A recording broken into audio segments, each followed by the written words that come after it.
மேனேஜரின் assistant Ramya அருணின் அறைக்கு சென்று manager பிஸின்னு meeting attend பண்ண சொன்னாரு. மேனேஜர் இல்லாததால் இரவு 8 மணி அளவில் நடந்த USA கிளைண்ட் மீட்டிங்கை மதன் அட்டன் செய்தான். அதில் அருணின் திறமையை பார்த்து வியந்த அந்த USA கம்பெனி தாங்கள் நடத்தும் கான்ஃபரன்ஸில் கலந்து கொள்ளுமாறு அழைப்பு விடுத்தனர். அடுத்த நாள் சேர்மனை சந்தித்து கான்ஃபரன்ஸ் பற்றி கூறி மணி மற்றும் ரம்யாவை தன்னுடன் அனுப்புமாறு கேட்டு அனுமதியும் பெற்றான். விசா வேலைகள் நடந்தன.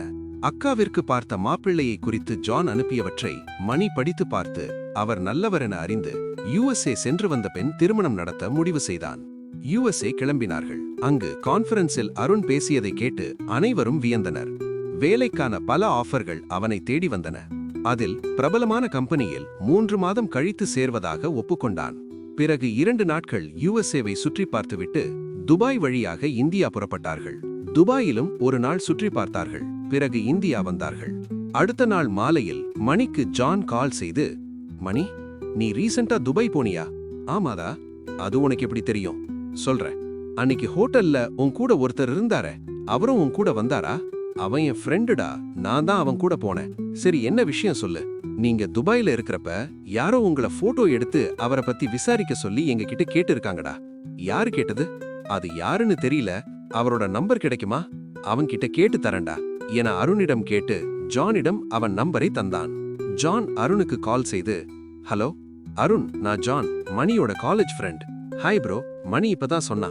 யாரு எதுக்கு கேக்குறாங்கன்னு தெரியாம எப்படி என்ன பத்தி சொல்ல முடியும்னு நீங்களே சொல்லுங்க. கரெக்ட் தான் ப்ரோ, ஆனா இந்த அசைன்மெண்ட்டை என்னோட சேர்த்து ஒரு 10 பேருக்கு கொடுத்திருக்காங்க. நீங்க சொல்லலனாலும் உங்களை பத்தின டீடைல்ஸை எடுத்துருவாங்க. அதனால நீங்க எனக்கு சொன்னீங்கன்னா முதல்ல நான் தான் உங்க டீடைல்ஸை கொண்டு வந்தேன்னு சேலரியில இன்கிரிமெண்ட் கிடைக்கும் ப்ரோ. சரிங்க ப்ரோ, என்ன பத்தி சொல்ல பெருசா எதுவும் இல்ல என அவனை பற்றி சொல்லி முடித்தான். உங்க family member, school, college friends number தாங்க ப்ரோ. அவங்க கிட்ட கொஞ்சம் விசாரிச்சுக்கிறேன். ஸ்கூல் ஃப்ரெண்டு மணிதான் ப்ரோ. காலேஜ்ல ரம்யான்னு ஒரே ஒரு ஃப்ரெண்டு தான். அவ நம்பரும் என் மாமா நம்பரும் அனுப்புறேன்னு என்று அவற்றை அனுப்பினான். மூவரிடமும் விசாரித்துவிட்டு மொத்த விவரங்களையும் அவனுடைய மேனேஜருக்கு அனுப்பினான். மிக விரைவாக இந்த வேலையை முடித்ததால் ஜானுக்கு வீக்கெண்ட் மீட்டிங்கில் இன்கிரிமெண்ட் அறிவித்தார்கள். அதை அருண் மணியிடம் சொல்லி மகிழ்ந்துவிட்டு, ஈவினிங் ட்ரீட் தர 3 பேரும் அதே ஹோட்டலுக்கு வந்துருங்க என்றான். அதற்கு மணி, நானே உன்னை பார்க்கணும்னு இருந்தேன். என் அக்காக்கு வர்ற 21st மேரேஜ்டா. ஈவினிங் இன்விடேஷன் வைக்கிறேன். கண்டிப்பா வந்துடுறேன்டா. Okay bye.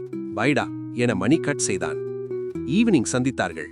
ட்ரீட் முடிந்து அருண் காரில் 4வரும் சென்று கொண்டிருக்கும் போது மேனேஜர் ரம்யாக்கு கால் செய்து, 21st கிளைண்ட் மீட்டிங் இருக்கு, அதுக்கு அருண் போகணும். 20th அன்னைக்கு மார்னிங் ஃபிளைட் புக் பண்ண. எந்த நாடுன்னு மெசேஜ் வந்த உடனே உனக்கு அனுப்புறேன். ஓகே சார் என கட் செய்துவிட்டு அருணிடம் சொன்னாள். எந்த நாடுன்னு கேட்காம ஏன் மீட்டிங்க்கு ஓகே சொன்னா என்று அருண் பேசிக் கொண்டிருக்கும் போது மெசேஜ் வந்தது. மெசேஜ் வந்துருச்சு என ரம்யா அதை பார்த்தாள்.